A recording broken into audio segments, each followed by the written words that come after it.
কারণে আজকে ওয়াজ মাহফিলগুলো আমাদের হেদায়েত থেকে শূন্য হয়ে যাচ্ছে। কথা বুঝলেন? এক নম্বর হচ্ছে কর্তৃপক্ষের ইখলাসের অভাব।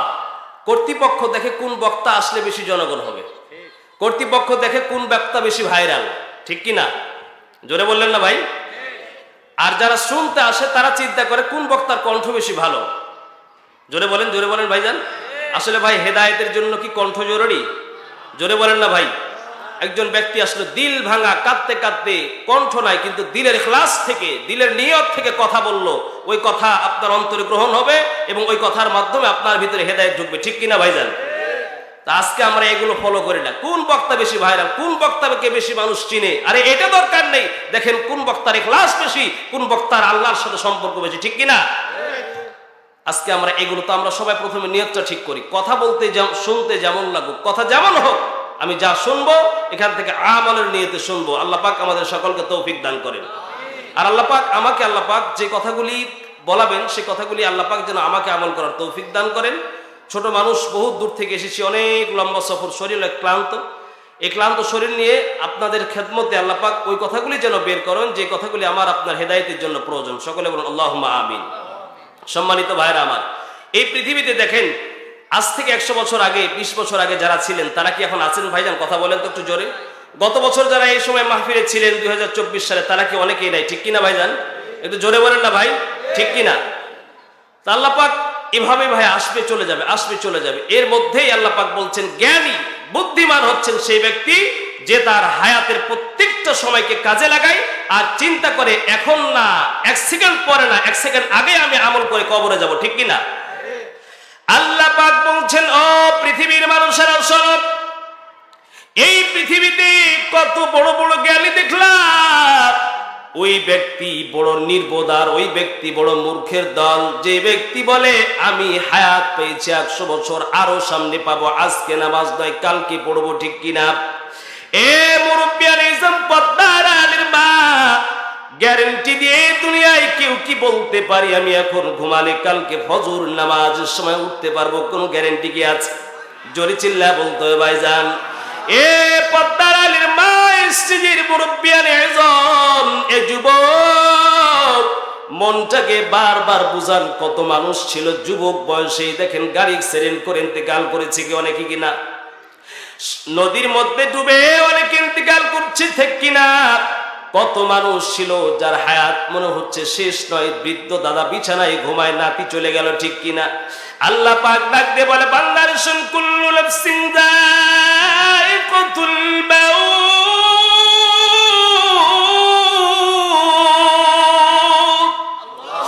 এ বান্দা মনে রাখবি বড় একটা কথা, ভালো করে মনে রাখবি রে বান্দা। এ শরীয়তপুরের জনগণ, খুব হৃদয়ের কান দিয়ে শুনবেন রে বাবা। আল্লাহ পাক বলছেন বান্দা কোন মুহূর্তে যেন কার মওত আসে, মৃত্যুর এই নামক জন্তু থেকে কেউ দূরে পালাতে পারবি না। এ বান্দা আজ নয় কাল নয়, এ বান্দা নিঃশ্বাস ছাড়ার আগে তোমার হায়াতের নামে, হায়াত নামের যে তোমার একটা অস্তিত্ব দেহের মধ্যে আছে, এটা চলে যেতে পারে। বান্দা খবরদার, খবরদার, এ কথা ভাববি না, না না কালকে নামাজ পড়বো না রে বান্দা, না, এখনই হতে পারে চোখের পলকের আগেই তোমার জিন্দেগির হায়াত চলে যেতে পারে, ঠিক কিনা? আল্লাহ পাক বলে বান্দারে, বান্দা শোন, হায়াতের প্রত্যেকটা সেকেন্ডকে কাজে লাগাও, এখনি চোখের পলকের আগেই তুমি চলে যেতে পারো রে বান্দা। খবরদার, খবরদার। দেখো দেখো, আল্লাহ পাক ডাক দিয়ে বলে বান্দা শোন, রাসূলুল্লাহ বলেন আউয়ালু মা ইউহাসাবু বিহিল আবদু ইয়াউমাল কিয়ামাতিস সালাহ। কিয়ামতের ময়দানে বান্দাকে যখন আল্লাহ কবর থেকে হাসরের ময়দানে ডাক দিয়ে বলবে রে বান্দা এইদিকে আয়, আল্লাহ সবার প্রথম ডাক দিয়ে বলবে বান্দা কিয়ামতের ময়দানে আজকে আইলা, ফজরের নামাজের সময় আমি কত মানুষ ওই রাত্রের মধ্যে ঘুমের ঘর থেকে আর উঠতে পারে নাই, ঘুমের মধ্যে রয়ে গেল, চিরনিদ্রায় শায়িত হয়ে গেল, কবরে চলে গেল। তোমাকে আমি ফজরের হায়াত দিলাম, যোহরের হায়াত দিলাম, মাগরিবের হায়াত দিলাম, কই ফজরের পৃষ্ঠাটা, ফজরের খাতাটা উল্টায় দেখে তোমার খাতাটা শূন্য। আল্লাহ রাসূল বলেন, বান্দা প্রথমে আল্লাহ ডাক দেয়া বলবে, বান্দা 60 বছর 70 বছরের হায়াত পাইলা, ওই হায়াতে ফজরের নামাজ নাই, জোহরের নামাজ নাই। আল্লাহ রাসূল বলেন, কিয়ামতের ময়দানে প্রথম প্রশ্ন যখন আল্লাহ নামাজের জন্য ডাক দিবে, যার নামাজ নাই আল্লাহ বলবে, যা রে মুখারাম, যা যা। আল্লাহ ডাক দিয়ে বলবেন, খুদুহু ফাগুল্লুহু থুম্মা ফি সিলসিলাতিন যারউহা 70 যিরাআন ফাসলুকু ইন্নাহু কানা লা ইউমিনু বিল্লাহিল আযীম ওয়া লা ইয়াহুদ্দু আলা তাআমিল মিসকিন।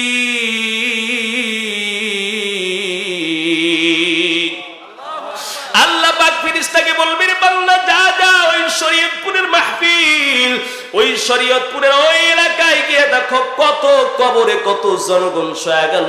দেখো ফজরের নামাজ আছে কিনা, জোহরের নামাজ আছে কিনা, মাগরিবের নামাজ আছে কিনা। দেখো মাগরিব নাই, জোহর নাই, ফজর নাই।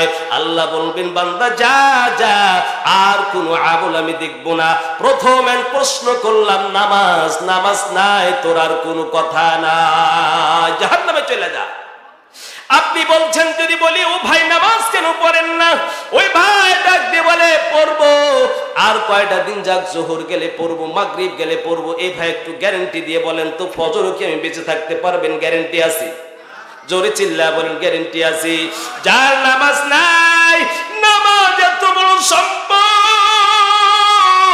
আল্লাহর হাবিব ডাক দিয়ে বলে, বান্দা বড় টেনশন, বড় ঋণের চাপে পড়ে গেছো, তোমার বড় দরিদ্রতার ভয়।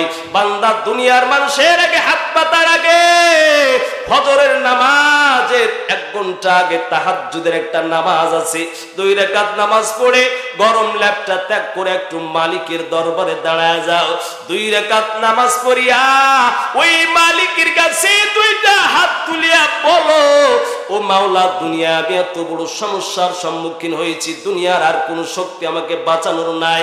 আল্লাহর হাবিব বলে, বান্দা প্রতিদিন বুখারী শরীফের হাদিসের মধ্যে রাসূল বলেন, ইদা মাদা শাতরুল লাইলি আও সুলুসাহু, রাত্রি যখন গভীর হয়, এ দুনিয়ার মানুষেরা ঘুমায় যায়। আল্লাহ বলেন, লা তাখুযুহু সিনাতু ওয়ালা নাওম। আল্লাহ বলেন, না না, এ পাগলের দল, আমি ঘুমাই না, আমাকে তন্দ্র স্পর্শ করে না। বান্দা যদি গভীর রাত যখন হয়, আল্লাহ আরশে আজিম থেকে দুনিয়ার আকাশে আসিয়া গভীর রাতে রহমতের হাত চাল্লা বড় করিয়া ডাক দেয়, রে বান্দা, এ শরীয়তপুরের বান্দা, আয়, কার কোন সমস্যা, আমি আল্লাহর কাছে একটু চা। তুই চাইতে দেরি হলো, আমি মাওলার দিতে দেরি না। ইলাহি আবদুকাল আসি আতাকা মুকিররাম বিযুনুব কদ দাআকা। ভাই পারবেন তো নামাজটা পড়তে আজ থেকে? একটু জোরে বলেন না ভাই। একটা ছোট্ট রিপোর্ট দাঁড়ান, আস্তে আস্তে বলি। আল্লাহ রাসূল বলেন, শোনো, পৃথিবীর তুমি সবকিছু পাও নাই, কিছুই তুমি পাও নাই, কিন্তু তুমি মুসলমান হয়েছো। জোরে করে আলহামদুলিল্লাহ। মুসলমান হয়েছো। কোন মুসলমান যদি, রাসূলুল্লাহ সাল্লাল্লাহু আলাইহি ওয়াসাল্লাম বলেন, ফজরের নামাজের পূর্বে, নবীজি বলছেন, ক্বাবলা সালাতিল ফজর রাকাতাই ক্বাবলা সালাতিল ফজর খায়রুম মিনাদ দুনিয়া ওয়া মা ফিহা। পৃথিবীর কোন মানুষ যদি সারা দুনিয়ার মালিক হয়ে যায়, একজন মুসলমান যদি lakh crore crore million billion trillion টাকার মালিক হয়ে যায়, আর একজন ভ্যান চালক, দারিদ্র, কৃষক, কিছুই নাই, কিন্তু ফজরের নামাজের পূর্বে কয় রাকাত সুন্নাত পড়তে হয়? জোরে চিল্লা বলেন। রাসূলুল্লাহ বলেন, ফজরের নামাজের পূর্বে 2 রাকাত সুন্নাত একজন মুসলমানের, গরীব হোক, বোবা হোক, কানা হোক, অন্ধ হোক, একজন মুসলমান যদি ফজরের নামাজের পূর্বে 2 রাকাত সুন্নাত নামাজ পড়ে, রাসূলুল্লাহ বলেন, সারা পৃথিবী এবং পৃথিবীর মধ্যে যা আছে তার চাইতে হাজার হাজার হাজার হাজার গুণ উত্তম হচ্ছে একজন মুমিন ব্যক্তির 2 রাকাত ফজরের সুন্নাতের নামাজ। সুবহানাল্লাহ। জোরে বলেন সুবহানাল্লাহ। এ যুবক রে, কি দিয়ে তোমারে বুঝাই? এত কুদরতের দুইটা হাত দিয়ে বান্দাকে দেখেন আল্লাহ বলেন কুন ফায়াকুন, মাটি আল্লাহ বানাইছেন, বলছে ও মাটি হয়ে যাও, হয়ে গেছে। পুকুরের মাছ আল্লাহ বানাইছে, পাহাড় সমুদ্র আল্লাহ বানাইছে, হ বললে হয়ে গেছে।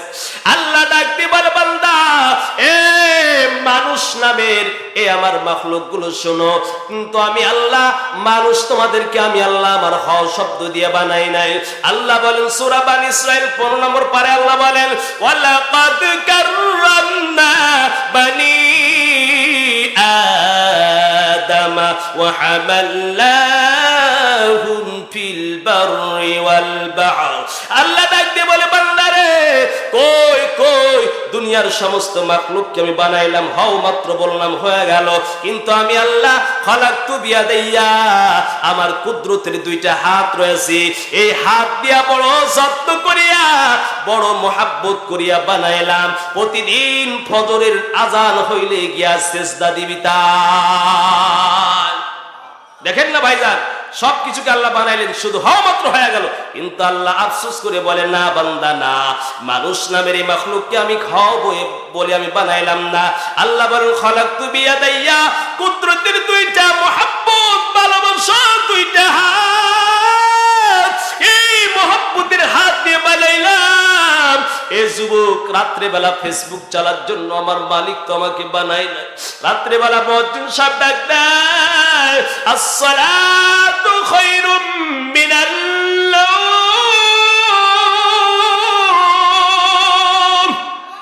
বারবার ডাক দেয় বলে বান্দা ফজরের আজান হলো, ঘুম থেকে জাগো, ওযু করে নামাজ পড়ে মসজিদে চলো।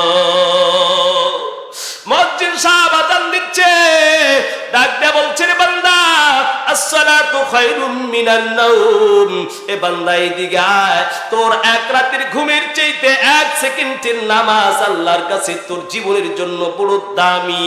এ বান্দা কতদিন গেল, এ যুবক ও শরীয়তপুরের ভাই একটু চিন্তা করে মনটারে বুঝান, কয়দিন হলো মায়ের পেট থেকে পড়লাম রে বাবা, দাড়ি চুল পাকিয়ে গেল।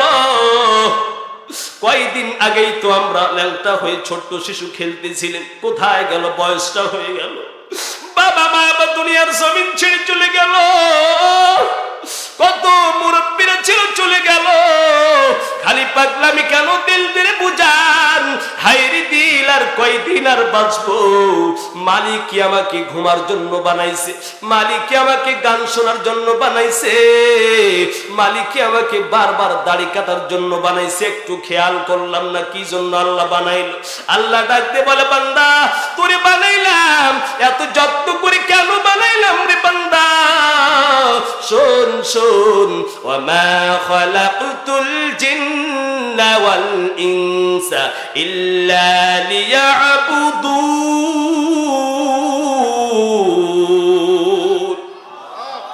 আল্লাহ ডাক দিয়ে বলে বান্দা ঘুমের জন্য তোরে বানাই নাই, এই দুনিয়া ক্ষণস্থায়ী দুনিয়া বানাইছি, তুই দুনিয়ার উপর দিয়ে আমল করে আল্লাহর জান্নাতে যাইবি। তা আল্লাহ শুধু ডাক দিয়ে বলে বান্দা ও শরীয়তপুরের যুবক, ওরে পদ্মার আলের মা, আল্লাহ ডাক দিয়ে বলে বান্দা শুধু আল্লাহর রাস্তায় তুই একটু আগায় আসবি, আল্লাহ তোকে এত ভালোবাসে। আল্লাহ তাআলা ডাক দিয়ে বলেন আল্লাযীনা জাহাদু ফীনা লানাহদিয়ান্নাহুম সুবুলানা ওয়া ইন্নাল্লাহা লামাআল মুহসিনিন।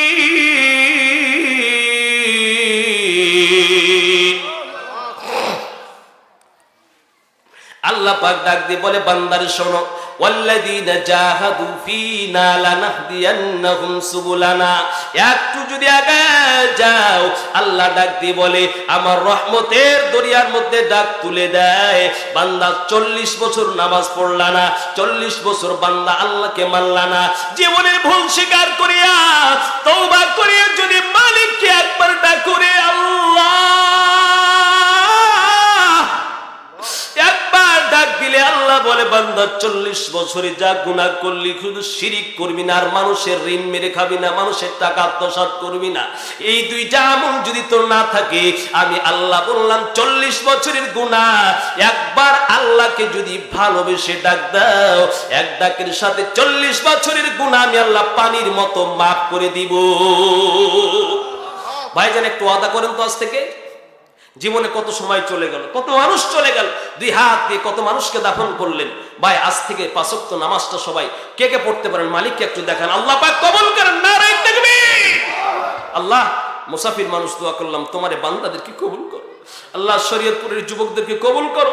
আল্লাহ পদ্মার মাদেরকে কবুল করো। আল্লাহ কবরে যাওয়ার আগে নামাজ পড়ার তৌফিক দিয়া দাও। আমার ভাইরা বলছিলাম আমল করবেন না, সেটা হলো আত্মীয়তার সম্পর্ক বিচ্ছেদ করা। জোরে জোরে জোরে, আরো জোরে বলেন ভাই। আত্মীয়তার সম্পর্ক বিচ্ছেদ করা যাবে না।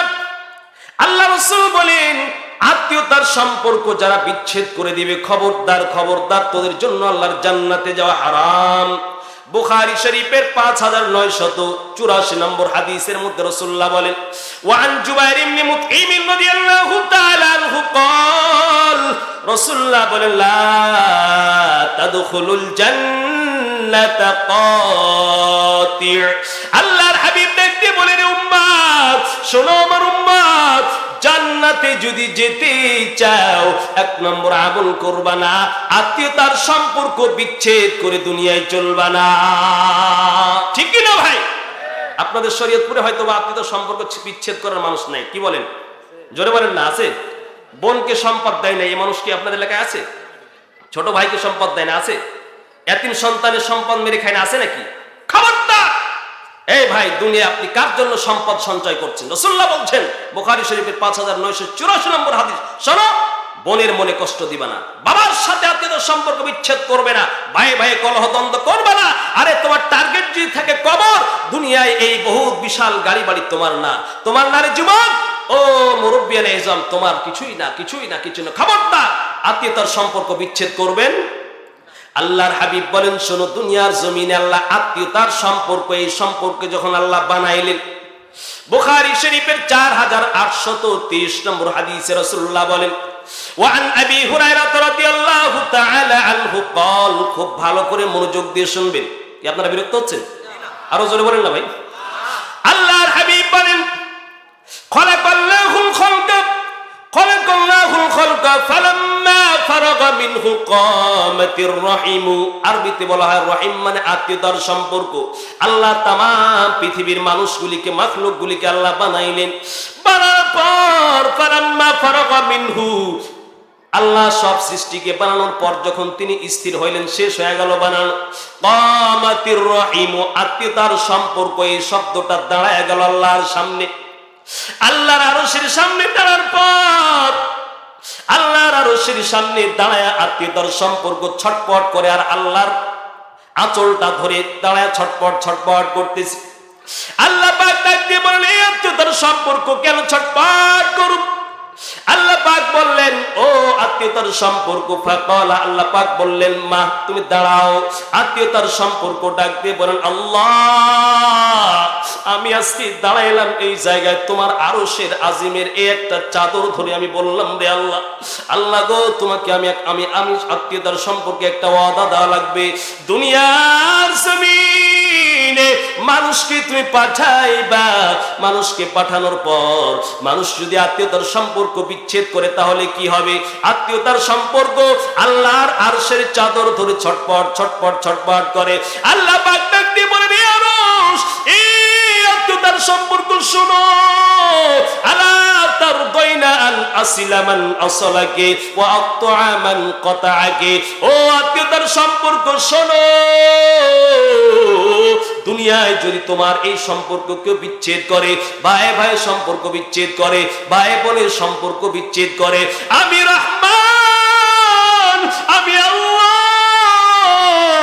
আমার একটা নাম রহমান, আমি আল্লাহ বললাম যারা দুনিয়ায় আত্মীয়তার সম্পর্ক বিচ্ছেদ করবে, আমি আল্লাহ তার সাথে সম্পর্ক বিচ্ছেদ করে দিলাম। ভাই পারবেন তো? একটু জোরে বলেন না ভাই, আত্মীয়তার সম্পর্ক বিচ্ছেদ করা যাবে না। আল্লাহর হাবিবকে একজন সাহাবী এসে বললেন, রাসূলুল্লাহ ইন্নালি কুরাবাতান আসিলুহুম, ও আল্লাহর হাবিব, আমার আত্মীয়তার সম্পর্ক আছে, আমার ভাইয়ের সাথে আমি সম্পর্ক জুড়ে রাখি, আমার ভাই সম্পর্ক বিচ্ছেদ করে দেয়। আল্লাহর হাবিব বললেন, বান্দার শোনো, দুনিয়ায় তুমি চিরজীবন বাঁচবা না, একটু স্মরণ করিয়া তুমি যদি বারবার ওই ভাইয়ের সাথে সম্পর্ক জোড়া লাগায়া দাও, আল্লাহ রাব্বুল আলামিন দুনিয়ার জমিনে তোমার উপরে সন্তুষ্ট হয়ে তোমার জন্য জান্নাতের বরাদ্দ দিয়া দিবে। এক নম্বর তাহলে কি আত্মীয়তার সম্পর্ক বিচ্ছেদ করা? এবার জোরে বলেন না, কি বিরক্ত হচ্ছেন ভাই? ভালো করে শুনুন, এই কথাই আপনার জন্য প্রয়োজন। এ মুসলমান ভাই রে, এরপরে আল্লাহ বলেন, শুনে, এক নম্বর আত্মীয়তার সম্পর্ক বিচ্ছেদ করবি না। দুই নাম্বার, বাবা মায়ের সাথে সম্পর্ক বিচ্ছেদ করবি না। যুবক আছে না নাই? সুন্দরী যুবক পায়া আর আব্বা আম্মার খবর রাখে না, ঠিক কিনা? আল্লাহ পাক 15 নম্বর পারা সূরা বানী ইসরাঈলের 23 এবং 24 নম্বর আয়াতে বলে, ওয়া ক্বাদা রাব্বুকা আল্লা তা'বুদু ইল্লা ইয়্যাহু ওয়া বিল ওয়ালিদাইনি ইহসানা। আল্লাহ বলছেন, খবরদার বাবা মার সাথে সম্পর্ক বিচ্ছেদ করবি না। কেন? আল্লাহর হাবিব আল্লাহ তাআলা সূরা 21 নম্বর পারা সূরা লোকমানের 14 নম্বর আয়াতে বলেন, ওয়া ওয়াসাইনাল ইনসানা বিওয়ালিদাইহি হামালাতহু উম্মুহু ওয়াহনান আলা ওয়াহনিন ওয়া ফিসালুহু ফি আমাইনি আন ইশকুর লি ওয়া লিওয়ালিদাইক। আল্লাহ পাক বলেন, বান্দার শোনো, আমি আল্লাহ আদেশ করলাম, ওয়াসাইনাল ইনসানা বিওয়ালিদাইহি হামালাতহু, বান্দা খবরদার আমি তোকে আদেশ করলাম তোমার আব্বা আম্মার সাথে বেয়াদবি করবা না। খবরদার আব্বা আম্মা রাজি, আল্লাহর আরশ রাজি। আল্লাহ এখানে 3টা পয়েন্ট আলোচনা করেছেন, আল্লাহ মনে করাই দিচ্ছেন, এ বান্দা খবরদার আব্বা আম্মার সাথে বেয়াদবি কেন করবি না? শুন, আল্লাহ পাক বলেন, মনে করাই দিচ্ছে, হামালাতহু উম্মুহু ওয়াহনান আলা ওয়াহনি।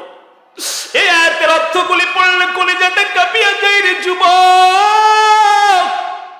এ শরীয়তপুরের যুবক রে, পা দুটা যদি আগে দাও তো আমি তোমার পাটা মালিশ করে বয়ানটা শোনায় তোমার কলিজাকে ঠান্ডা করি রে যুবক। আল্লাহ তাআলা বলেন, বান্দা কেন আব্বা আম্মার সাথে বেয়াদবি করবি না?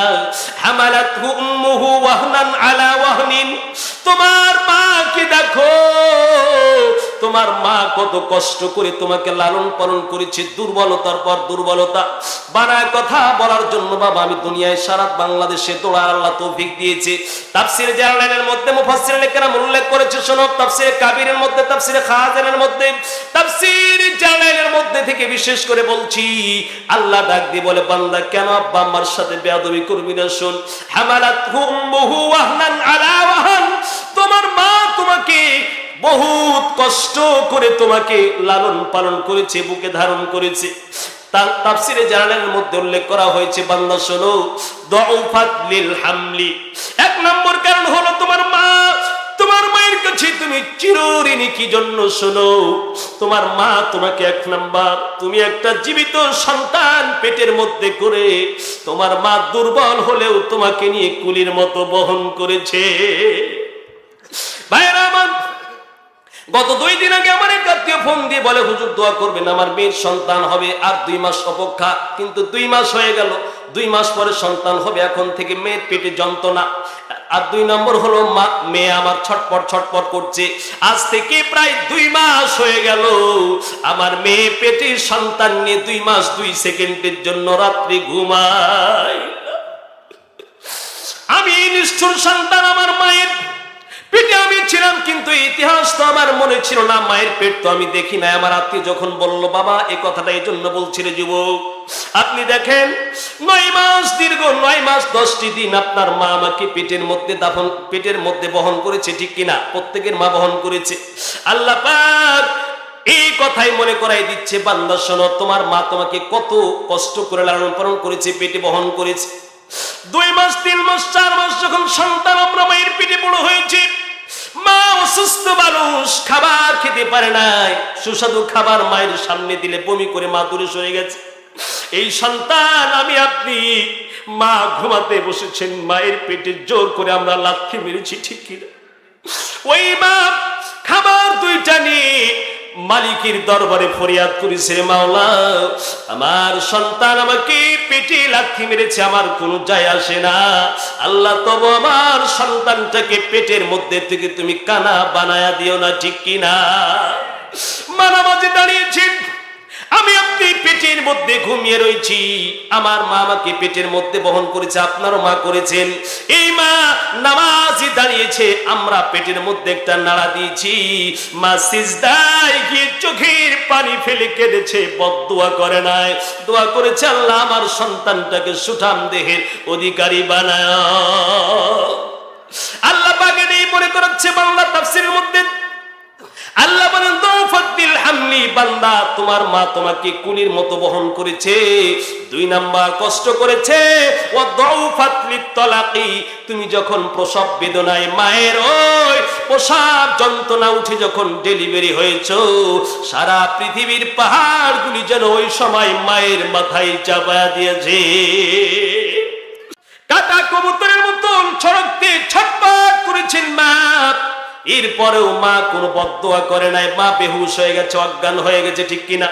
ওই অজ্ঞান অবস্থায় মা আরশের মালিককে বলেছে, রে মাওলা আমি যদি মরেও যাই, আমার সন্তান যদি জীবিত থাকে আমি বড় খুশি। আল্লাহ পাক স্মরণ করাচ্ছেন, বান্দারে শুনুন, শাহাদাতের মৃত্যু, আল্লাহর রাস্তায় শহীদ হলে এত মর্যাদা, কেউ যদি আল্লাহর রাস্তায় দিন কায়েমের জন্য শহীদ হয়, এই ব্যক্তিকে আল্লাহ পাক এই ব্যক্তি সম্পর্কে বলেন, ওয়ালা তাকুলু লিমান ইউকতালু ফি সাবিলিল্লাহি আমওয়াত বাল আহইয়াউ ওয়ালাকিন লা তাশউরুন।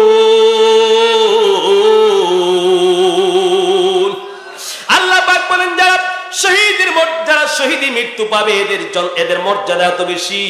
আল্লাহ বলে, বান্দা শোন শোন শোন, যারা শহীদ হয় এদেরকে মৃত্যু বলো না, এরা হলো কবরেও গিয়া জীবিত।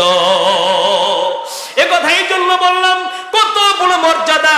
রাসূলুল্লাহ সাল্লাল্লাহু আলাইহি ওয়াসাল্লাম বলেন, আবু দাউদ শরীফের 3111 নম্বর হাদিস, বিশ্বনবী বলেন, আশ-শাহাদাতু সাবউন সিওয়াল কতলি ফি সাবিলিল্লাহি তাআলা, কেউ যদি আল্লাহর রাস্তায় শহীদ হয়, এই ছাড়া আরো 7 প্রকারের মানুষ যদি 7 ভাবে মারা যায়, আল্লাহ তাআলা কিয়ামতের ময়দানে এদেরকে শহীদের মর্তবা দান করবে।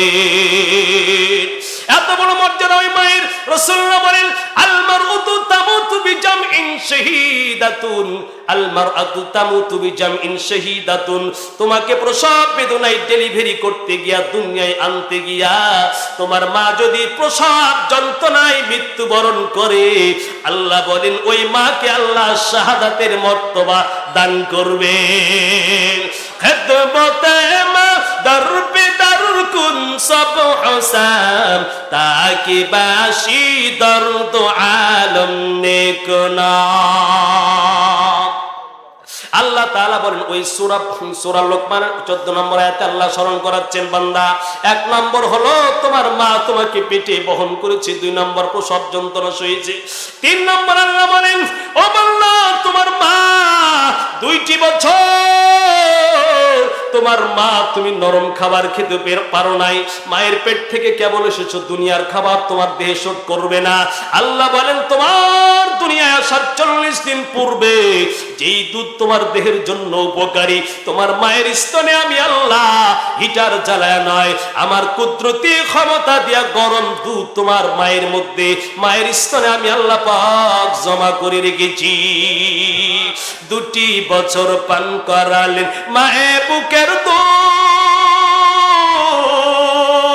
দুঃখ কষ্ট সয়ে আমায় দিলেন কত সুখ, সেই মাকে কষ্ট দিলে, সেই মাকে কষ্ট দিলে খোদার আরশ কাঁপে। মা কত, মা হলো কত দামি জানে না সকলে, মা হলো কত দামি জানে না সকলে, জানতো যদি পড়তো দেখে কোরআন হাদিস খুলে, মা হলো কত দামি জানে না সকলে। ভাইজান পারবেন তো আব্বা আম্মার খেদমত করতে? একটু হাত তুলে দেখান তো আল্লাহকে ভাই। নারে তাকবীর। আল্লাহ পাক বললেন শোনো, দুনিয়ায় তুমি শিরিক করো নাই আর মানুষের অর্থ তুমি আত্মসাৎ করো নাই, তাহলে শোনো আমি আল্লাহ তোমার জন্য বললাম। আল্লাহ রাসূল বলেন শোনো, আল জান্নাতু তাহতা আকদামিল উম্মাহাত, তোমার মায়ের পায়ের নিচে আমি আল্লাহ সন্তান তোমার জান্নাত রেখে দিলাম।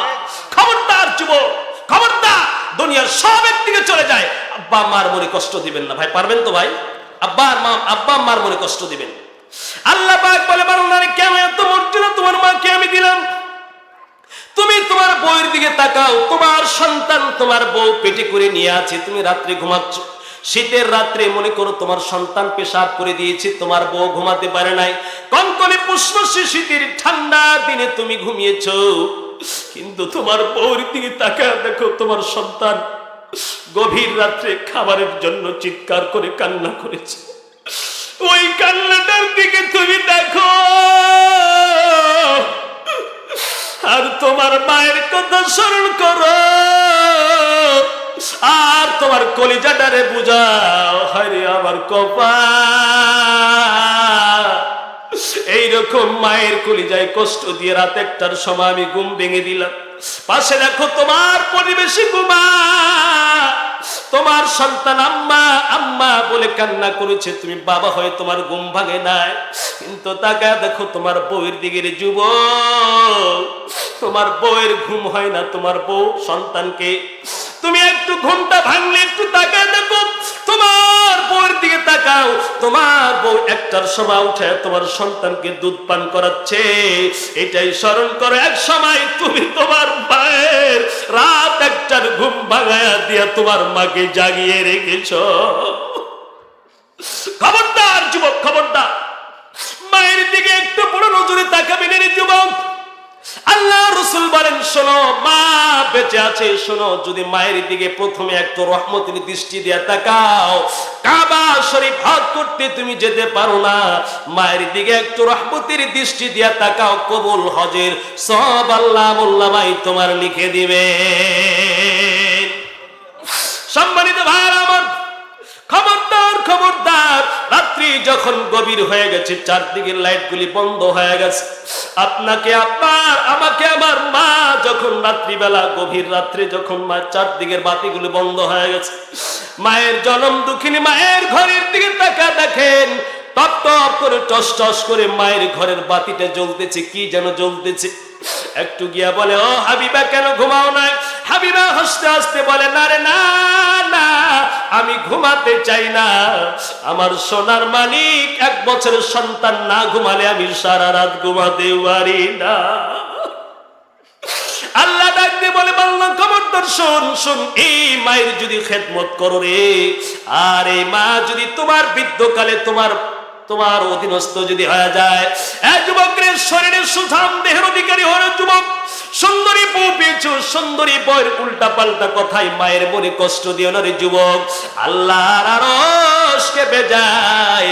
আল্লাহর হাবিব বলেন শোনো, যদি দুনিয়াতে শান্তি পেতে চাও, সুখ পেতে চাও, শোনো, 3 প্রকারের মানুষ আছে, যদি আল্লাহর কাছে একটু হাতটা উঠায় দোয়া করে, ওই দোয়া আল্লাহর আরশে পৌঁছতে কোনো বাধা থাকে না। 1 নাম্বার, সালাসু দাওয়াতিন মুস্তাজাবাতুন লা শাক্কা ফিহিন্না দাওয়াতুল মাজলুম, মাজলুম ব্যক্তি যদি আল্লাহর কাছে দোয়া করে, ওই দোয়া আল্লাহর আরশে পৌঁছতে কোনো বাধা থাকে না। 2 নাম্বার, রাসূলুল্লাহ বলেন, তোমার মা যদি তোমার জন্য আরশের মালিকের দিকে একটু হাত তুলে দোয়া করে, কপাল জ্বলে যাবে রে, যত টাকা গাড়ি বাড়ির মালিক হও 1 সেকেন্ডের মধ্যে ফকির হয়ে যাওয়া। এই জন্য বাবাজি, যুবক ভাইরা আমার, একটু হাত তুলে দেখান তো, আজ থেকে আমি আজকে রাত্রে গিয়ে মায়ের মনে কষ্ট দিয়েছি, মায়ের পা দুটো ধরে পড়ে যাব, মায়ের পা ধরে কান্না করলে আল্লাহর আরশ খুশি হয়ে যাবে। যুবক, একটু হাত তুলে আল্লাহকে দেখাও, আজকে মায়ের সাথে বেয়াদবি করেছি, আর বেয়াদবি করব না, মা মাফ করে দাও। আল্লাহ পাকের হাবিব বলেন শোনো, 3 প্রকারের মানুষ আছে আছে সালাসাতুন ক্বাদ হারামাল্লাহু তাবারাকা ওয়া তাআলা আলাইহিমুল জান্নাহ। খুব ভালো করে শুনবেন।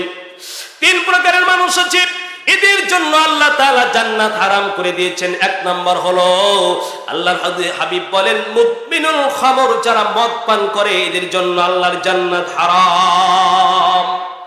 কি মদ পান আপনাদের অঞ্চলে আসেনি ভাই? একটু জোরে বলতে হবে ভাইজান। সামাজিক ভাবে এর প্রতিরোধ গড়ে তুলেন। আরে মদ পান ঠেকাতে হলে একটু চিন্তা করেন, যেই মানুষগুলি নির্বাচিত হই, যারা ক্ষমতায় গিয়ে মদের লাইসেন্স দিচ্ছে, আমরা তাদেরকে চাই না, ঠিক কিনা ভাই? এর জোরে বলেন না ভাইয়া। যারা কোরআন হাদিস সুন্নাহ অনুযায়ী, আমাদেরকে কি মদ পান সবার জন্য হারাম না? সায়েন্সও বলছে যারা মদ পান করে তাদের এমন অসুখ হবে, যারা ধূমপান করে এদের এমন অসুখ হবে যার প্রতিষেধক দুনিয়ায় এখনো কেউ উঠাতে পারে নাই। শোনেন, আপনার আমার আমি আপনি ওই ব্যক্তিকেই আমরা সিলেকশন করব যারা মদের লাইসেন্স দিয়ে আমাদেরকে মদখোর বানায় না। যারা আমাদের মাথার উপরে যারা আসলে, যারা আমাদের প্রতিনিধিত্ব করলে মদ পানকারীকে ধরে ধরে জেলখানায় বন্দী করবে, ঠিক কিনা? জোরে বলেন না ভাইজানকে, রাগ করলেন? জোরে বলেন, রাগ করলেন? বললেন যে হুজুর এসব কি বলা শুরু করলেন, এতক্ষণ তো ভালোই ছিলেন। ভাইজান, এই মদ পান এটা আল্লাহ হারাম করেছেন। আপনি বারবার বলছেন মদ পান করা, আপনার সন্তানকে আপনি বোঝাচ্ছেন, হচ্ছে না। আরে হবে কেমনে? আপনার গ্রামে মদের দোকান, তো মদ খাবেই। আমার ভাইয়ের এক নম্বর আল্লাহ বলেন, রাসূলুল্লাহ বলেন মুদমিনুল খামরি, যারা মদ পান করে এদের জন্য আল্লাহর জান্নাতে যাওয়া হারাম হয়ে যাবে। আর দুই নম্বর হলো শোনো, ওয়াল আক্কু লিওয়ালিদাইহি, যারা আব্বা আম্মার বিরুদ্ধাচরণ করবে এদের জন্য আল্লাহর জান্নাতে যাওয়া হারাম। কি বুঝতে পারলেন ভাই? কথা পরিষ্কার হয়েছে? কথা পরিষ্কার? আব্বা আম্মা আপনাকে কটু কথা বলেছে, একটু সরে যান। আরে চিন্তা করেন, আমার অস্তিত্বই ছিল না। আমার মা যদি আমাকে, কত মা নিজের সন্তানকে পেটের মধ্যে থেকে নষ্ট করে, আমার মা যদি নষ্ট করতো আমি দুনিয়ার মুখ দেখতে পেতাম না। বউকে বোঝাও যুবক, আরে বউ তোমার তেরি মেরি শুনবো না, তোমার বাহাদুরি দেখবো না। আমার মা এক ফোঁটা যে দুধ পান করেছে, ওই দুধের ঋণ আমি সারা জীবন যদি আমার শরীরের চামড়া দুটো কেটে দিয়ে মায়ের একজোড়া জুতা বানাই দিই যুবক, তাও মায়ের একদিনের এক ফোঁটা রক্ত ঋণ শোধ করতে পারবো না। আল্লাহর হাবিব বলেন বান্দারে শোনো, ওয়াল আকুল লিওয়ালিদাইহি, আব্বা আম্মার সাথে বেয়াদবি করবা না। আব্বা আম্মার সাথে বেয়াদবি যদি করো, আব্বা আম্মা যদি নারাজ হয়ে যায়, রাসূলুল্লাহ বলেন আর রিজা, শোনো তোমার মা যদি বেঁচে থাকে, হুমা জান্নাতুকা আও হুমা নারুকা, তোমার মা তোমার জান্নাত অথবা তোমার মা তোমার জাহান্নাম। আল্লাহর হাবিব 3 নম্বরে বলেন আদ-দায়ুস হিয়াল খাবাসা, ওই ব্যক্তি যেই ব্যক্তি তার নিজের দায়ুস ব্যক্তি, যে দায়ুস চিনেন তো? জোরে বলেন দায়ুস। রাসূলুল্লাহ বলেন আদ-দায়ুস আল্লাযী ইয়াকিরু ফি আহলিহি আল খাবাসা, ওই ব্যক্তি যে তার অধীনস্থ মহিলাকে, যার বিবিকে, যার আপন ঘরের মেয়েকে, যার বউকে যে বেপরদায় রাখে, এই হলো দায়ুস। আর যে দায়ুস সে আল্লাহর জান্নাতে যাবে না। এজন্য হজ করলেও লম্বা জামা গায়ে দিল, মাথায় পাগড়ি বাঁধলেও কাজ হবে না। আপনার ঘরের বউ আপনার মেয়েকে পর্দাশীলা বানান, ঠিক কিনা ভাইজান? আল্লাহ পাক আপনার ঘরের অধীনস্থ মেয়ে আছে, এই মেয়ে একটু চিন্তা করুন, আপনি যখন যুবক ছিলেন তখন কত সুন্দরী যুবতীর দিকে দেখেছেন, ঠিক কিনা? আপনি চিন্তা করেন, আপনার মেয়ে বোরকা ছাড়া যাচ্ছে, ফেসটা খুলে যাচ্ছে, কত যুবকেরা দেখে তার মনের খায়েশাত মিটাচ্ছে। রাসূলুল্লাহ বলেন তোমার বউকে যদি পর্দায় রাখতে না পারো, মেয়েকে পর্দায় রাখতে না পারো, আমি আল্লাহ বললাম তোমার জান্নাত তোমার জন্য হারাম।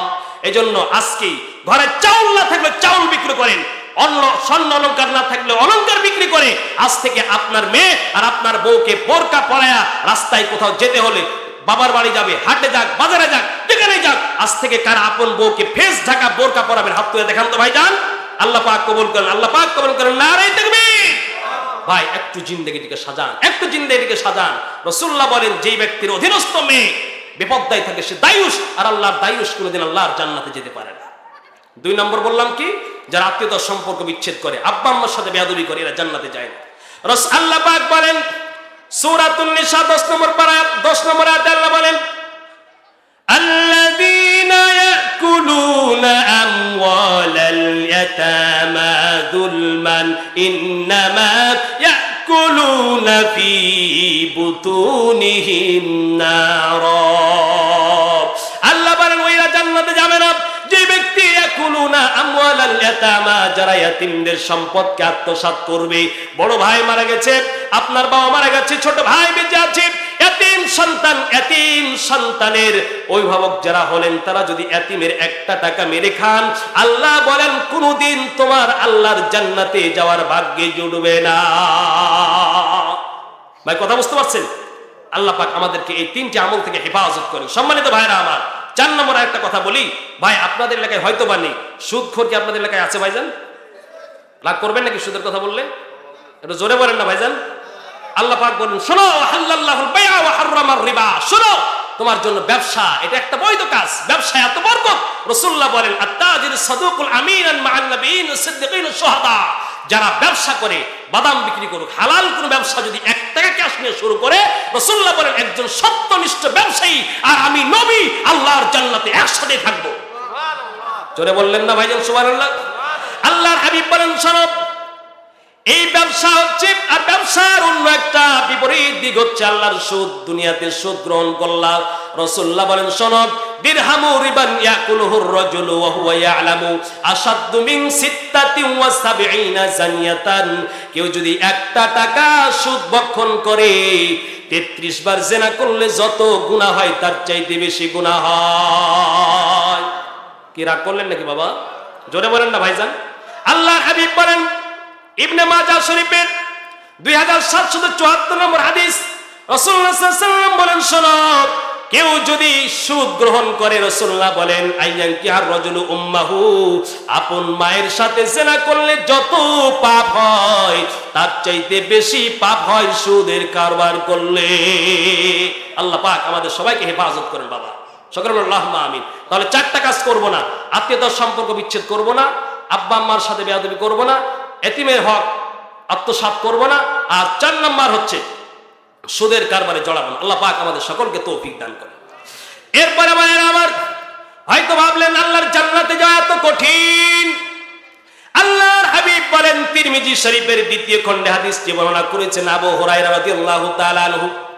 হযরত আবু হুরায়রা বলেন, মাররা বি রাসূলুল্লাহ সাল্লাল্লাহু আলাইহি ওয়াসাল্লাম, আবু হুরায়রা বলেন আমি একদিন মদিনার বাজারে থেকে একটা চারা কিনে আমি গাছ লাগাচ্ছিলাম। গাছ লাগানো বুঝেন তো? পাশে আমি একটা গর্ত করে গাছ লাগাচ্ছিলাম, বৃক্ষরোপণ করছিলাম। বৃক্ষরোপণ করার সময় রাসূলুল্লাহ আমার পাশ দিয়ে হেঁটে যাচ্ছিলেন। আল্লাহর হাবিব বললেন, ও আবু হুরায়রা কি করো? আবু হুরায়রা বললেন, ইয়া রাসূলুল্লাহি, আমি একটা গাছ বপন করতেছি। আল্লাহর হাবিব বললেন, আবু হুরায়রা শোনো, তুমি কি জানো না, তুমি একটা কালিমা যদি পড়ো, এই প্রত্যেকটা কালিমা, একটা কালিমা পড়লে প্রত্যেকটা হরফের বিনিময়ে আল্লাহর জান্নাতে তোমার জন্য একটা করে গাছ লাগানো হবে। কালিমাটা কি শুনবেন তো? আল্লাহর হাবিব বলেন শোনো, সুবহানাল্লাহি ওয়ালহামদুলিল্লাহি ওয়ালা ইলাহা ইল্লাল্লাহু আল্লাহু আকবার। এই কালিমাটা যদি পড়ো রে আবু হুরায়রা, আল্লাহর জান্নাতে যত বড় তোমার জায়গা হবে, এই কালিমা একবার পড়লে প্রত্যেকটা হরফের বিনিময়ে তোমার জন্য আল্লাহর জান্নাতে একটি করে আল্লাহ জান্নাতে গাছ লাগায়া দিবে। কি কালিমাটা ভাইজান বললাম? সুবহানাল্লাহি ওয়ালহামদুলিল্লাহি ওয়ালা ইলাহা ইল্লাল্লাহু আল্লাহু আকবার। এটা প্রত্যেকদিন ফজরের নামাজ পড়ে সবাই পড়বেন তো ভাই? জোরে বলেন, পড়বেন তো সবাই? আল্লাহ পাক আমাদের সকলকে তৌফিক দান করেন। সম্মানিত ভাইরা আমার, যেমন আল্লাহর জান্নাতে যাওয়া কঠিন তেমন সহজ। আল্লাহ পাক বলে বান্দারে শোনো, ওয়াল্লাযীনা জাহাদু ফীনা লানাহদিয়ান্নাহুম সুবুলানা ওয়া ইন্নাল্লাহা লামাআল মুহসিনিন। আল্লাহ বলেন শোনো, ওয়াল্লাযীনা জাহাদু ফীনা লানাহদিয়ান্নাহুম সুবুলানা, আমার পথে তুমি যদি একটু হাঁটিয়া হাঁটিয়া যাও, একটু চেষ্টার মুজাহাদা করো, আমি আল্লাহ তোমার জান্নাতে যাওয়ার জন্য হাজার হাজার পথ আমি আল্লাহ পাক খুলে দেব। সুবহানাল্লাহ বলেন, আরো জোরে বলেন সুবহানাল্লাহ। আমার ভাইরা, জান্নাতের পথ কোনটা পথ? যেই পথের মধ্যে গিয়া দেখবেন ভাই, যেই পথের মধ্যে গিয়া দেখবেন আল্লাহর নাম ছাড়া অন্য ভণ্ডামি চলে না। টঙ্গীর ময়দানে, ইস্তেমার ময়দানে গেছেননি আপনারা? জোরে চিল্লায় বলেন গেছেননি? ওই টঙ্গীর ময়দানে গিয়ে দেখো, রাত্রি গভীর, পোস্টার নাই, ব্যানার ব্যানার নাই, মাইকিং করা হয় না, হাজার হাজার লক্ষ লক্ষ ওই তুরাগ নদীর তীরে লক্ষ লক্ষ মানুষকে জমায়েত হয়ে গেছে। এক বেলা খাবারও দেয় না, একটি টাকাও দেয় না, কোনো ল্যাপের ব্যবস্থা নাই, তোষকের ব্যবস্থা নাই। টুঙ্গির ময়দানে গিয়া যদি কাঁদো, হাজার হাজার মানুষ দৌড়া যায়। আল্লাহ বলে, বান্দা এই রাস্তায় মেহনত করো, আমি আল্লাহ তোমার জন্য আমার জান্নাতের পথ খুলে দেব। আরে চরমনাইয়ের ময়দান যাও, ওই চরমনাইয়ের ময়দানে যাইতে টাকাও দেওয়া হয় না, গাড়িও দেওয়া হয় না, খাবার দেওয়া হয় না। ওই চরমনাইয়ের ময়দানে গিয়া দেখো, রাত্রি গভীর, সারা বাংলার আনাজ কানাজ থেকে গিয়া দেখো, আল্লাহ আল্লাহ আল্লাহ জিকিরে চরমনাইয়ের ময়দান মুখরিত হয়ে যায়। এ চরমনাইয়ের ময়দানে গিয়ে আল্লাহকে ডাকো, দেখো ভণ্ডামি নাই, হুকুর হুকুর করে না, আল্লাহ নামের জিকির করে। ওই ময়দানে যায়। চরমনাই যাননি আপনারা? এজরে চিল্লা বলেন না জান নাই? বাংলার জমিনে দেখো রে বাবা, চরমনাইয়ের ময়দানে যাও। ওই ময়দানে যাইবা যেই ময়দানের মানুষরা হাত পেতে টাকা চায় না, গরুও চায় না, এ কথাই বলে।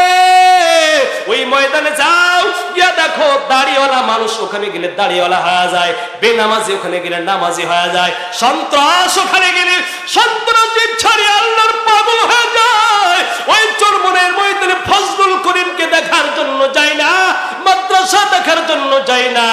ওই ময়দানে গিয়া দেখো টাকাও চায় না, গরুও চায় না, ওই মাওলার পাগল, ওই মাওলারে ডাকে, যাইতে কেউ জোরও করে না।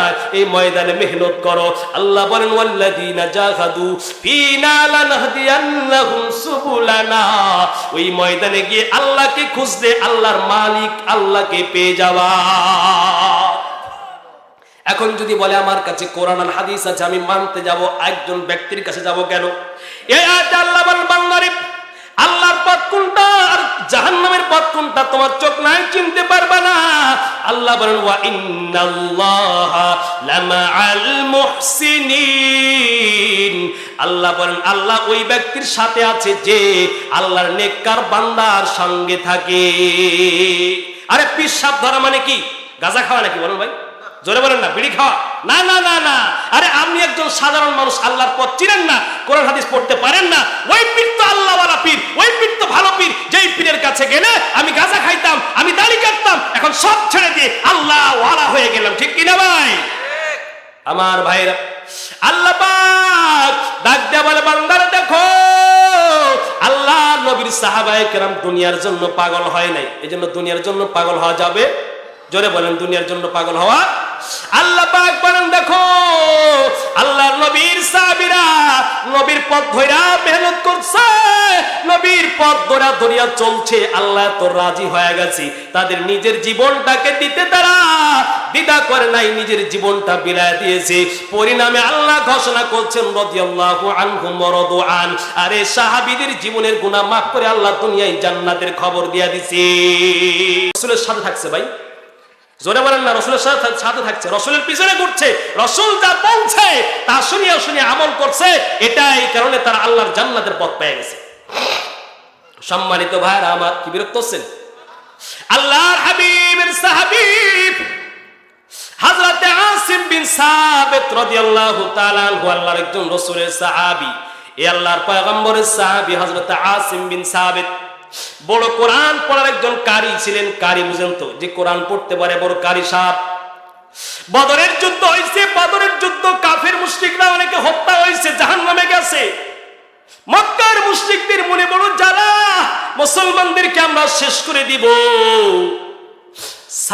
সালাফা নামে একজন জয়নক কুরাইশ মহিলার 2টি সন্তান বদরের যুদ্ধে মারা গেছে। আসিম বিন সাবিত রাদিয়াল্লাহু তাআলা আনহু রাসূলের সাহাবী, তাকে তরবারি দিয়ে জাহান্নামে পাঠিয়ে দিয়েছে। মক্কার কুরাইশরা ঘোষণা করছে, ওই সালাফা নামের মহিলা ঘোষণা করছে, আমার 2 জন সন্তানকে, আসিম মুহাম্মাদের একজন সাহাবী আসিম বিন সাবিত আমার সন্তানগুলিকে হত্যা করছে। যদি আসিমের 2টা মাথা, একটা মাথা যদি কেউ এনে দিতে পারো, আমি তাকে 100টা উট পুরস্কার দিব। জোরে কান নাউজুবিল্লাহ। দেখছেন? আরে আজকাল পাশ্চাত্যবাদীরা তোমরা বলো মুসলমানরা বড় সন্ত্রাস, দেখো তোমাদের ইহুদি খ্রিস্টানরা কি সন্ত্রাস। আজকে বাংলার জমিনে দেখো, বাংলাদেশের মুসলমানরা কোথাও কোনো ইহুদি খ্রিস্টানদের উপর নির্যাতন করে নাই। তাকায় দেখো ভারতের মাটিতে মুসলমানদের উপর নির্যাতন হচ্ছে কিনা, আমেরিকার ময়দানে মুসলমানরা জানতে হচ্ছে কিনা চীন পাকিস্তান বাংলা সারা পৃথিবীর আনাচে মুসলমানরা কাউকে আক্রমণ করে না, কিন্তু দেখো মুসলমানদের উপরে সবাই নির্যাতন করছে, ঠিক কিনা? আমার ভাইরা, হযরত আসিম বিন সাবিত আল্লাহ রাসূলের সাহাবী, মক্কার সালাফা নামে ওই কুরাইশ মহিলা ঘোষণা করেছে। সালাফা ঘোষণা করলো আসিম বিন সাবিতের মাথাটা কেউ এনে দিলে 100 উট পুরস্কার দিব। আল্লাহর নবীর সাহাবী হযরত আসিম বিন সাবিত রাসূলকে এত ভালোবাসে, কোরআন পড়া একজন কারি সাহেব কি কোরআন যে পড়াতে পারে হুজুর, তার দাম কম না বেশি? জোরে চিল্লা বলেন, কম না বেশি? মসজিদের ইমামকে আপনারা মহব্বত করেন তো? জোরে বলেন মহব্বত করেন তো? আল্লাহ ডাক দিয়ে বলে, বান্দা শোনো, খায়রুকুম মান তাআল্লামাল কুরআন ওয়া আল্লামা। হাবিব রাসূলুল্লাহ সাল্লাল্লাহু আলাইহি ওয়াসাল্লাম বলেন, শোনো, দুনিয়ায় দুই প্রকার মানুষ আছে, এরা এত দামি,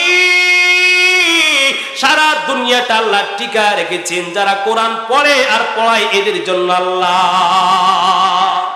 এজন্য যারা কোরআন পড়ে এবং পড়ায় এদের মর্যাদা পাবেন অনেক বেশি। পড়তে পারেন না কোরআন, কমপক্ষে ইমাম সাহেবের একটু জুতাটা সোজা করে দেন, ইমাম সাহেবকে একটু মহব্বত করেন। রাসূলুল্লাহ বলেন, আল মারউ মা মান আহাব্বা, আরে যে যাকে ভালোবাসবে তার সাথে আল্লাহর জান্নাতে যাবে। জোরে বললেন না ভাই? আসিম বিন সাবিত কোরআনের হাফেজ, কোরআনের কারি।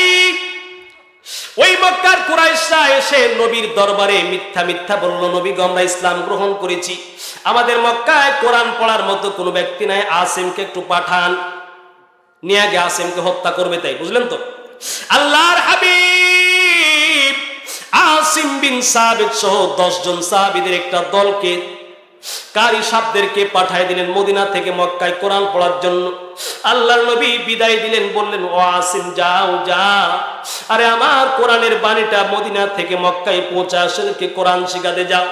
ওই মুনাফিক গুলো যারা রাসূলের থেকে আসিম বিন সাবিতকে ডেকে নিয়ে চলে গেল, আসিম বিন সাবিতকে মদিনা, মক্কা এবং মদিনার পাশে নিয়ে গিয়া আসিমকে বন্দী করে পাহাড়ের উপরে উঠা বলল, আসিম, তুমি ভাবছো তোমাদের নবীর থেকে তোমাকে কোরআন পড়ার জন্য নিয়ে এসেছি? আরে না না, আমরা তো কোরআন মানি না, পড়ি না।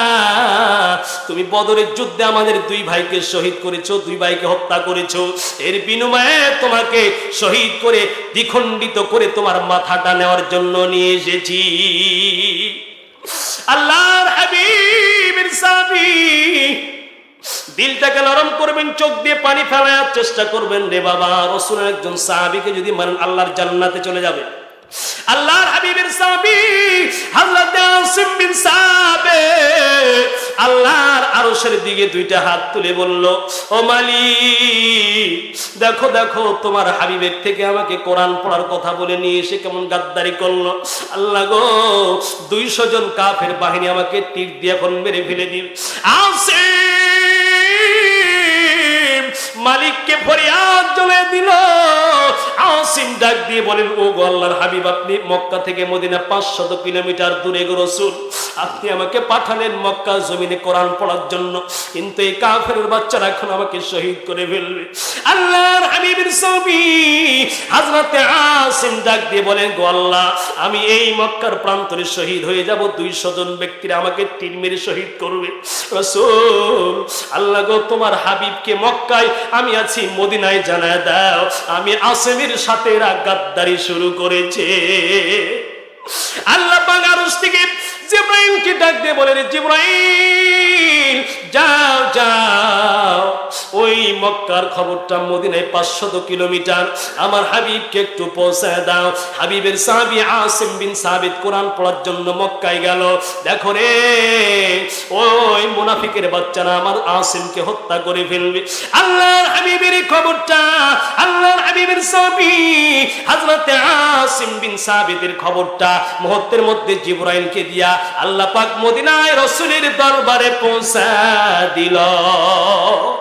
আসিম বিন সাবিত পাহাড়ের উপরে দাঁড়ায় বলো, ও শোনো, ও মক্কার কুরাইশরা শোনো, তোমরা আমাদেরকে হত্যা করতে পারো, আমরা মৃত্যুর ভয় করে না, জেলের ভয় করে না, তবে মনে রাখবা, আমি মরলে শহীদ, বাঁচলে গাজী। আল্লাহর দরবারে তুমি আমাকে শহীদ করলে হাসতে হাসতে আল্লাহর জান্নাতে চলে যাব, তারপরে ঈমান ছাড়বো না।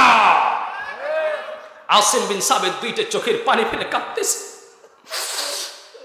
আসিম বিন সাবিত কেঁদে কেঁদে বললেন, মালিক, দুনিয়ার জমিনে মক্কায় আসলাম কি আমার কোনো অপরাধ ছিল না, আমি কোনো হত্যা করে নাই, আমি কোনো 2 নম্বরই করে নাই, আমি কোনো মুনাফিকি করে নাই।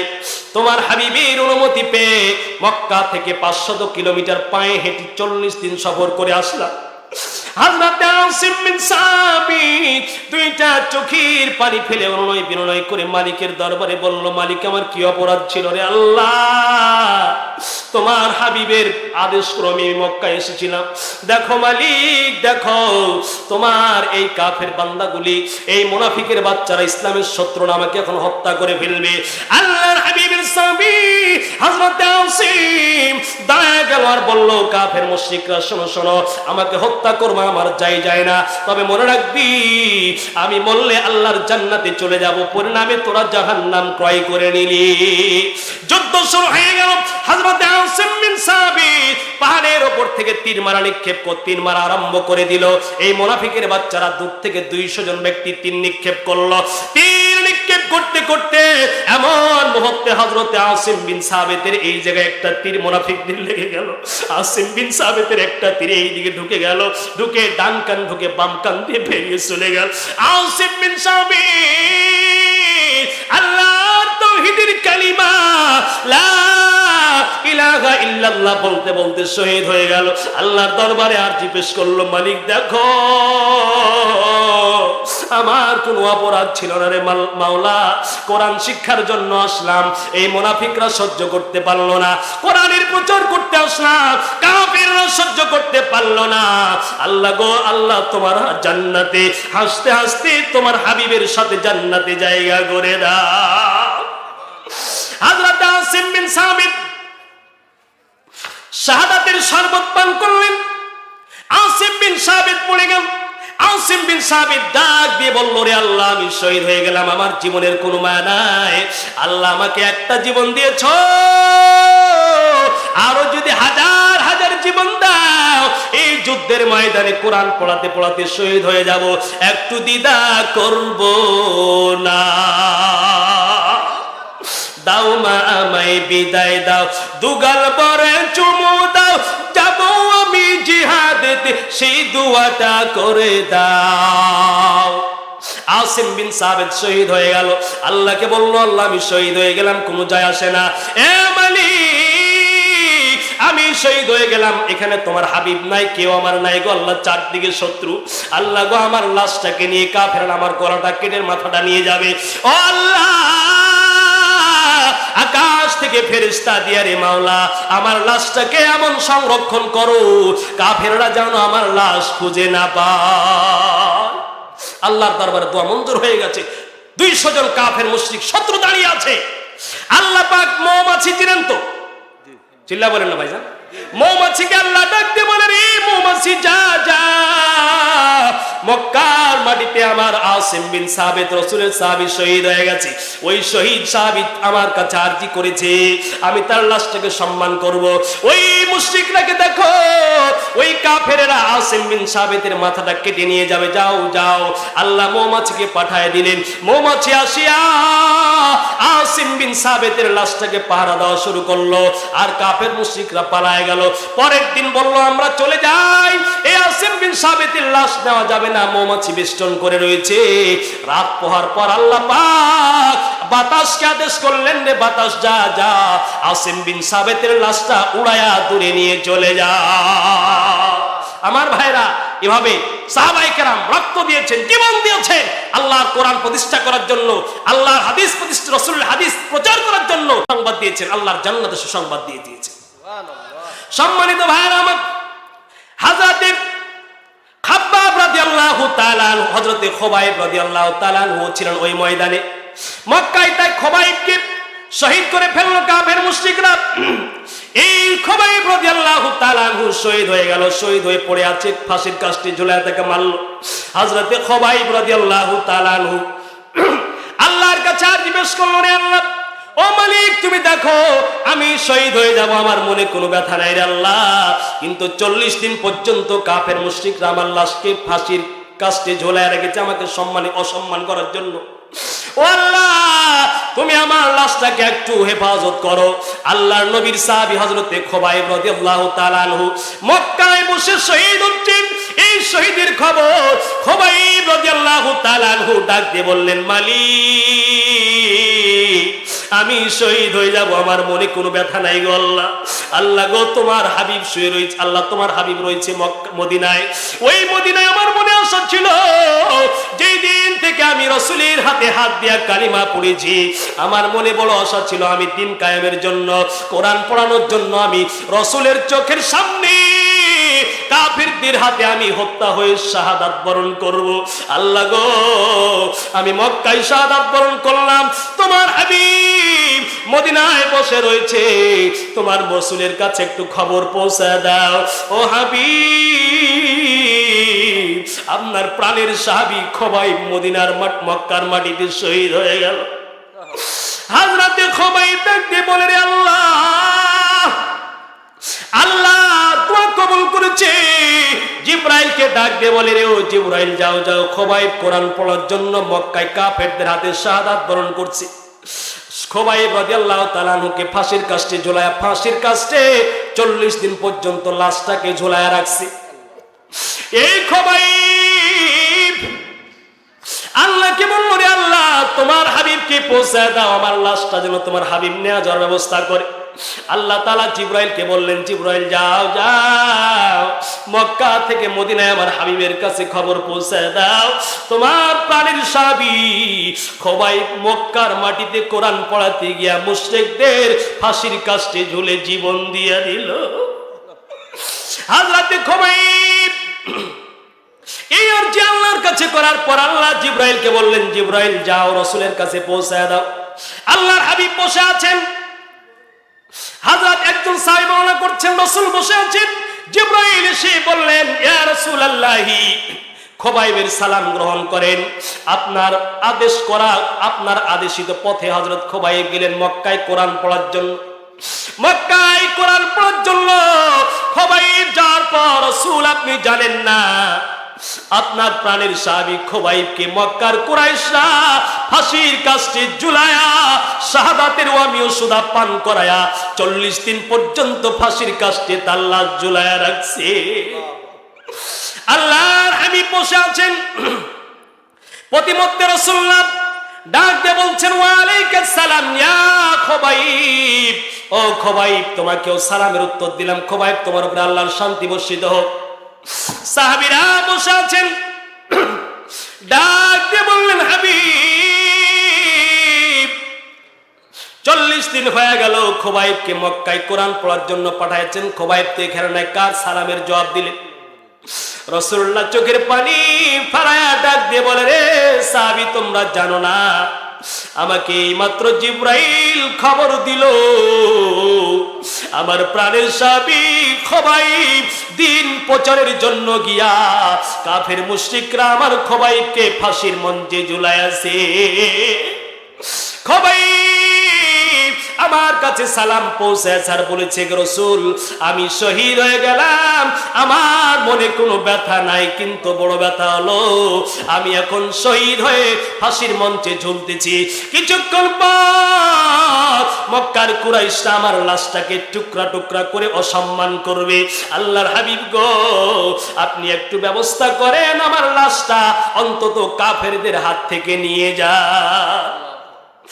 আল্লাহর হাবিব ডাক দিয়ে বললেন, ও আমার সাহাবীরা কে আছো? আমার প্রাণের টুকরা কলিজার টুকরা সাহাবী খুবাইব ফাঁসির কাস্টে ঝুলতেছে, কে পারো আর 40 দিন থেকে তার লাশটা ওখান থেকে সরায়া দাফন করতে কে পারো? হযরতে জুবাইর রাদিয়াল্লাহু তাআলা আনহু দাঁড়িয়ে গেলেন, হযরতে মিকদাদ রাদিয়াল্লাহু তাআলা আনহু দাঁড়িয়ে গেলেন, ও আল্লাহর রাসূল আমি প্রস্তুত আছি, আপনি যদি মঞ্জুরি দেন, আপনি অনুমতি দেন, ওই মক্কা 500 কিলোমিটার দূর পায়ে হেঁটে গিয়ে আমাদের ভাই কোরআন পড়ার জন্য গিয়া শহীদ হয়ে গেছে, দুশমনদের হাতে শহীদ হয়ে গেছে, কাফির মুশরিকদের হাতে শহীদ হয়ে গেছে, ওই ভাইয়ের লাশকে আমি আনতে যাব, নিয়ে আসবো, আমার জীবন চলে গেল আমি দ্বিধা করব না। আল্লাহর হাবিব জুবাইর রাদিয়াল্লাহু তাআলা আনহুকে বললেন, আর মিকদাদ রাদিয়াল্লাহু তাআলা আনহুকে বললেন, মিকদাদ আর জুবাইর উট নিয়ে নয় পায়ে হেঁটে মদিনা থেকে মক্কার মাউজে তানঈম নামক স্থানে চলে গেল। মসজিদে আয়েশা যারা হজ করতে গিয়েছেন দেখেছেন, মসজিদে আয়েশার পাশে এখনো দুইটা পিলার স্থাপন করা হয়েছে। ওই পিলার দুটা হযরতে খুবাইব রাদিয়াল্লাহু তাআলা আনহুকে ওখানে শহীদ করা হয়েছিল ফাঁসির কাস্টে ঝুলায়া। আল্লাহর হাবিব বললেন, বলার সঙ্গে সঙ্গে হযরতে মিকদাদ চলে গেল, হযরতে জুবায়ের রাদিয়াল্লাহু তাআলা আনহুমা চলে গেল ওই খুবাইবের লাশ আনার জন্য। আল্লাহর হাবিবের দুই সাহাবী বলেন, আমরা 40 দিন পায়ে হেঁটে গেলাম। 40 দিন পরে গিয়ে দেখলাম আমাদের ভাই খুবাইবের লাশটা ফাঁসির কাস্টে আর 40 দিন পর্যন্ত ঝুলতেছে। ও মুসলমানেরা, সাহাবীরা এইভাবে আল্লাহর দিন প্রচারের জন্য, শত্রুর বিরুদ্ধে কোরআনকে কায়েম করার জন্য, এই সমাজের প্রত্যেকটা মানুষকে কোরআনমুখী করার জন্য আল্লাহর পথে জীবন দিয়েছে। কারা কারা আল্লাহর পথে শাহাদাতের অমিয় সুধা পান করে আল্লাহর জান্নাতে যেতে চান, দুই হাত তুলে আল্লাহকে দেখাও। আল্লাহু আকবার। আল্লাহ পাক আমার সকল ভাইকে কবুল করেন। আল্লাহুম্মা আমিন। আমার ভাইরা, খুবাইব শহীদ হয়ে গেছে। হযরত মিকদাদ আর জুবাইর রাদিয়াল্লাহু তাআলা আনহু খুবাইবের লাশ নিয়ে আসার জন্য মক্কা থেকে এসেছে 40 দিন পরে।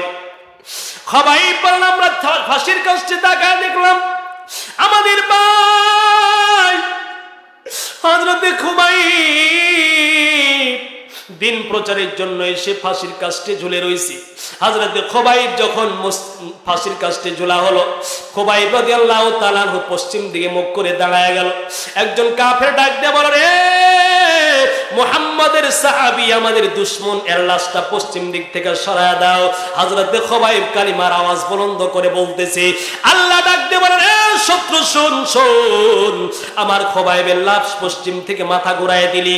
আল্লাহ ফেরেশতাকে ডাক দিয়ে বলল, যা যা, আমার খুবাইব আমার রাস্তায় শহীদ হচ্ছে রে, পশ্চিম দিকে আমার খুবাইবের মাথাটা ঘুরায়া দাও।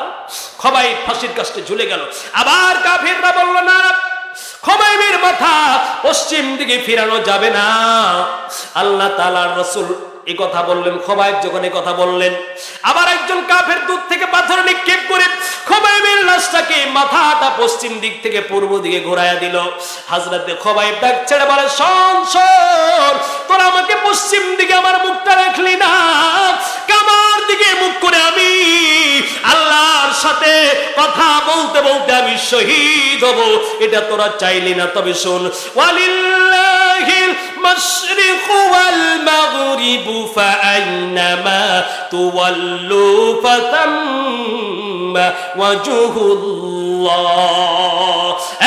কাফেররা শোনো শোনো, আমার মুখ যেই দিকে ঘোরাও, আমাদের আল্লাহ পূর্ব পশ্চিম সব দিকেই আমার আল্লাহ আছে। হযরতে খুবাইব শাহাদাতের পেয়ালা পান করছেন, শাহাদাত বরণ করলেন খুবাইব।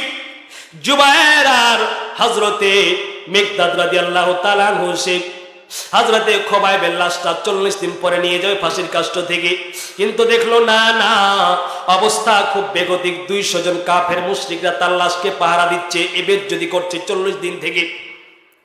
হযরতে জুবায়ের আল্লাহকে ডাক দিয়ে বললেন, মালিক, তোমার হাবিবের আদেশ ক্রমে তোমার হাবিবের বন্ধু আমাদের ভাই খুবাইবের লাশটা নিয়ে আসার জন্য এসেছি। আল্লাহ আল্লাহ তুমি এমন ব্যবস্থা করে দাও লাশ যেন নিয়ে যেতে পারি। আল্লাহ পাক আদেশ দিলেন। আল্লাহ পাক এমন কাফেরদের চোখে এমন ঘুম দিয়ে দিলেন, সবাই রাত্রে ঘুমায়া পাগল হয়ে গেল। হযরতে মিকদাদ আর জুবাইর তাদের ভাই খুবাইবের লাশটাকে ফাঁসির কাস্ট থেকে নিয়ে চলে গেল। হযরতে খুবাইবের লাশটা হযরতে জুবাইর বলেন, 40 দিন আগে শহীদ শাহাদাত বরণ করেছে আমাদের ভাই খুবাইব। আমরা গিয়ে দেখলাম রক্তের ফোঁটা পড়তেছে রে, 40 দিন হয়ে গেছে, আমাদের ভাই খুবাইবের লাশটা একটু গন্ধ হয় না, কেমন যেন 1 সেকেন্ড পূর্বে জীবনটা গেল। আল্লাহ পাকের হাবিবের সাহাবী হযরতে খুবাইব ফাঁসির কাস্টে ঝুলে আছে, চোখ দুটা বুজু বুজু অবস্থা, জীবটা বের হয়ে গেছে। জুবাইর বলেন, আমরা আমাদের ভাই খুবাইবের পাশে গেলাম, দেখলাম খুবাইবের লাশ দিয়ে তরু তাজা রক্ত, 40 দিন পূর্বে জীবন গেছে, এখনো যেন তাজা রক্ত ফটফট করে পড়তেছে। হযরত জুবাইর বলেন, আমরা লাশ নিয়ে চলে যাব, আমার ভাই খোবাইবকে যখন ফাঁসির কাস্টে থেকে নামাচ্ছিলাম, আমি দেখলাম আমার ভাই খোবাইবের লাশ দিয়ে জান্নাতের মিশকে আম্বরের সুঘ্রাণ বের হইতেছে। হযরতে খোবাইবের লাশটা নিয়ে গেল হযরতে জুবাইরের মিকদাদ। সকালে কাফেররা ঘুম থেকে উঠে দেখে খোবাইবের লাশ নাই। কি হলো, কোথায় নিয়ে গেল? তারা ঘোড়া নিয়ে চারদিকে মক্কার আশপাশে বের হয়ে যাচ্ছে। জুবাইরের দিকে তীর ছোড়া যখন নিক্ষেপ করেছে, তীর জুবাইর ডাক দিয়ে বলে, মালিক তোমার রাসূলের সাহাবী হযরতে খোবাইব শাহাদাত বরণ করলো গো আল্লাহ। ও আল্লাহ, খোবাইবের লাশটাকে আমরা নিতে পারবো না। হযরতে জুবাইর বিসমিল্লাহ বলে লাশটা রেখে দিল। আল্লাহর কাছে আরজি পেশ করলো, আল্লাহ গো তোমার খোবাইবের লাশকে তুমি হেফাজত করো। আল্লাহ ডাক দিয়ে বলেন, জমিন যা যা যা, আমার খোবাইবের লাশ কাফের মুশরিকদের হাতে ছাড়বি না। জমিনকে আল্লাহ আদেশ করলেন, জমিন দ্বিখণ্ডিত হয়ে কবর হয়ে গেল। খোবাইবের লাশকে আল্লাহ মাটির নিচে এমনিতে আল্লাহ পাক দাফন করে কবরস্থ করে দিলে। এই জন্য খোবাইবকে বলা হয় বালিউল আরদ, মানে ওই ব্যক্তি যাকে জমিন কবর, নিজে নিজে জমিন কবর হয়ে আল্লাহ শাহাদাত পান করেছে, আল্লাহর রাস্তায় জীবন দিয়েছে, কোরআন প্রতিষ্ঠার জন্য, বিপ্লবী কায়েম করার জন্য, আল্লাহর জমিনে আল্লাহর কোরআনকে বিস্তীর্ণ পৃথিবীতে কোরআনকে প্রতিষ্ঠিত করার জন্য খোবাইব জীবন দিয়েছে। খোবাইবের লাশকে আল্লাহ পাক কাফের মুশরিক বেঈমানদের হাত থেকে আল্লাহ পাক হেফাজত করে জান্নাতি বানায় দিয়েছেন। আল্লাহ পাক আমাদের সকলকে এভাবে কোরআন, আমাদের মসজিদের জন্য একটু কালেকশন করতে গো, প্রধান বক্তা ভাইয়া বলছে একটু কালেকশন জোর তো না, ইচ্ছা হলে আমি তৈরি করি।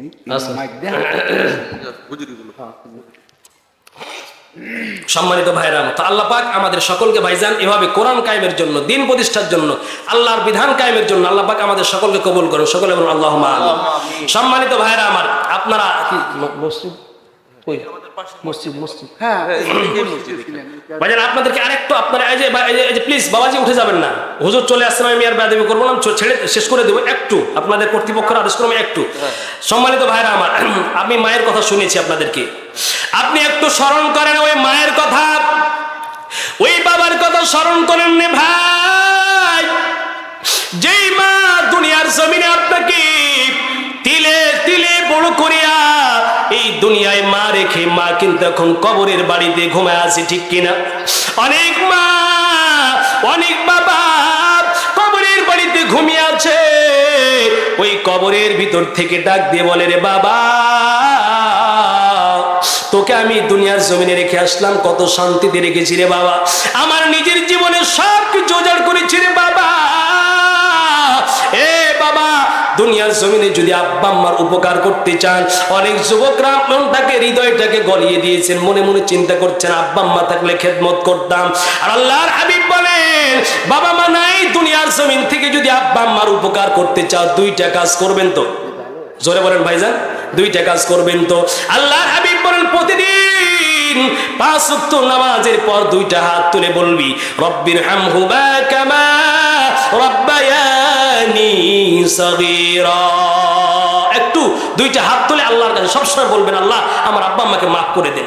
3 নম্বরে আল্লাহ রাসূল বলেন, শোনো, যদি আব্বা আম্মার কবরে কোনো উপকার করতে চাও, উপকার করতে চাইলে দুনিয়া থেকে তোমার করার আর কোনো তৌফিক হয় না, তবে আব্বা আম্মার নামে তুমি দুনিয়ার জমিনে মসজিদ আছে, মাদ্রাসা আছে, এই মসজিদ আর মাদ্রাসার জন্য কষ্টে অর্জিত 2টা টাকা যদি তোমার আব্বা আম্মার জন্য তুমি আল্লাহর রাস্তায় ব্যয় করে দাও, আল্লাহর হাবিব বলেন, শোনো, এই দোয়া আর সাদকা করা এত বড় আমল, এত শক্তিশালী আমল, আব্বা আম্মার নামে যদি দান করো, তোমার আব্বা আল্লাহ রাব্বুল আলামিন এই দুনিয়া থেকে আব্বাকে নিয়ে গেছে, আম্মাকে নিয়ে গেছে, আল্লাহর হাবিব বলেন 2টি টাকা আম্মার নামে দাও, আব্বার নামে দাও, এই টাকার বিনিময়ে আল্লাহ তোমার জান্নাতে তোমার আব্বা আম্মার স্থান করে দিবে।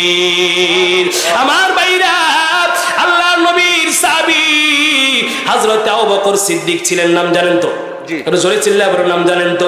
আবু বকর সিদ্দিক দুনিয়ার জমিনে তিরমিজি শরীফের 2য় খণ্ড থেকে শোনাচ্ছি। আল্লাহর হাবিব বলেন জান্নাতের দরজা 8টা, ওই 8টা দরজা দিয়ে একজন ব্যক্তিকে নামাজ পড়েছে নামাজের দরজা দিয়ে ডাক দিবে। আল্লাহ যে দুনিয়ায় নামাজ পড়েছে নামাজের দরজা ডাক দিবে, সদকা করেছে সদকার দরজা দিয়ে ডাক দিবে। একজন সাহাবী হযরতে আবু বকর, এই আবু বকরের এত দাম, হাবিব রাসূলুল্লাহ বলেন আবু বকরকে আল্লাহর জান্নাতের 8টা দরজা দেয়া বলবে, আবু বকর আসো আসো আমার এই গেট দিয়ে প্রবেশ করো। আল্লাহর হাবিব বললেন আবু বকরের মর্যাদা এত কেন জানো? রাসূলুল্লাহ জিহাদে যাবেন, জিহাদের জন্য রাসূলুল্লাহ সাহাবায়ে কেরামকে বললেন সাহাবারা রে, জিহাদের জন্য অস্ত্র কিনতে হবে, ঘোড়া কিনতে হবে, যে যা পারো একটু সহযোগিতা করো, মুক্ত হস্তে যে যা পারো দিয়া যাও। আল্লাহর হাবিব দানের জন্য হাতটা বাড়িয়েছেন, সাহাবারা আসছে দিয়ে যাচ্ছে। হযরত ওমর বলেন আমার হাতের অবস্থা ভালো, টাকা আছে, এবার সব সম্পদের অর্ধেক আমি আল্লাহর রাস্তায় রাসূলের হাতে দিয়ে দিব। আল্লাহর হাবিব বসে আছেন, সমস্ত সাহাবারা দিয়ে যাচ্ছেন। হযরত আবু বকরকে না দেখিয়া আল্লাহর হাবিব বললেন রে সাহাবীরা, আমার আবু বকর কই? সবাই দিলা, সবাই দিয়ে যাচ্ছে, আমার আবু বকর কেন আসে না? আবু বকর আসতে দেরি হলো কেন? অনেকক্ষণ পর হযরত আবু বকর মাথায় একটা পোটলা নিয়ে যেন হাঁটি হাঁটি পাও পাও করে আসতেছেন। আল্লাহর হাবিব ডাক দিয়ে বললেন সরে যাও, ওই দেখো আমার বৃদ্ধ সাহাবী যে আমাকে সবচেয়ে বেশি ভালোবাসে, আমার হিজরতের রাত্রে তার সবকিছু ব্যয় করেছে, হিজরতের রাত্রে আমি নবীকে বাঁচিয়ে সে নিজে জীবন দিতে প্রস্তুত হয়ে গেছিল, ওই আবু বকর আসছে সরো। হযরত আবু বকর আসলেন, ছিঁড়া কয়েকটা কাপড় নিয়ে আসলেন। আল্লাহর হাবিব ডাক দিয়ে বলেন আবু বকর রে কেন এত দেরি হলো? আল্লাহর সাহাবী রাসূলের সাহাবী হযরত আবু বকর ডাক দিয়ে বললেন রাসূল আজকে আমি বড় লজ্জিত হয়ে গেলাম গো আল্লাহর হাবিব, আপনি আমার কাছে সবার থেকে আপনি দান চেয়েছেন, সদকা চেয়েছেন, সবাই আজকে দিবে, আমি আবু বকর আমার ঘরের মধ্যে খোঁজা শুরু করলাম। ও গো আল্লাহর রাসূল খুঁজতে খুঁজতে আমি কয়েকটা ছিঁড়া কাপড়ের টুকরা ছাড়া আর কিছু পেলাম না। আল্লাহর নবীর সাহাবী আসতেছে, আবু বকর আসলো, এই দানগুলি যখন রেখেছে হযরত ওমর বলেন আমি আমার সম্পদের সব কিছু রেখে অর্ধেক দিয়ে দিলাম। হযরত আবু বকরকে ডাক দিয়ে বললেন আবু বকর রে আজকে তুমি যেই দান করেছো তোমার দান আল্লাহর দরবারে সবচেয়ে বেশি মঞ্জুর। হযরত ওমর বলেন আমি এতদিন আমি তো রেখেছি, তারপরে কেন আমি শ্রেষ্ঠ হলাম না, আজকে ফজিলত আমি বেশি পেলাম না? আল্লাহর নবী ডাক দিয়ে বললেন আবু বকর ওমর তুমি কত দিয়েছো? ওমর ডাক দিয়ে বললেন রাসূল গো আমার যা ছিল আমি অর্ধেক দিয়ে দিয়েছি। আবু বকরকে রাসূল ডাক দিয়ে বললেন আবু বকর আসো আসো।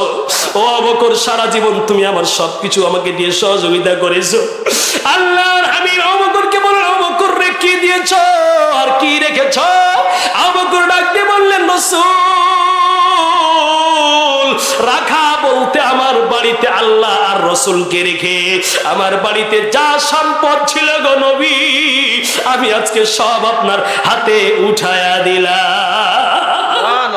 আল্লাহর হাবিব বললেন আবু বকর তোমার দাম এমনিতেই বেশি নয়, আল্লাহর জান্নাতের 8টি দরজা দিয়াই তোমাকে কিয়ামতের মাঠে ডাক দিবে।